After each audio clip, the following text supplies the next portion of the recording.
तर आता एक संतापजनक बातमी पालघरमधून आहे। पालघरच्या अतिदुर्गम मोखाडामध्ये एका प्रसूत महिलेला रुग्णवाहिका चालक अर्धा रस्ता सोडून निघून गेल्याची संतापजनक घटना घडली आहे।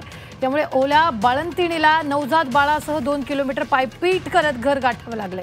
कसा तरी सुटका निघाला। 19 नोव्हेंबर रोजी मोखाडा ग्रामीण रुग्णालयात दाखल करण्यात आलं होतं। त्यानंतर तिला पुढील उपचारासाठी जवाहरच्या कुटीर रुग्णालयात नेण्यात आलं। तिथे तिची सुखरूप प्रसूती झाली। त्यानंतर काल तिला रुग्णवाहिका देऊन घरी पाठवण्यात आलं। मात्र रुग्णवाहिका चालक त्यांना घरापासून 2 किलोमीटर दूर सोडून निघून गेला। त्यामुळे ओल्या बाळंतिणीला बाळासह 2 किलोमीटर पायपीट करत घर गाठावं लागलंय। रुग्णवाहिका चालकाच्या अमानुष कृतीबद्दल तीव्र संताप व्यक्त होतोय।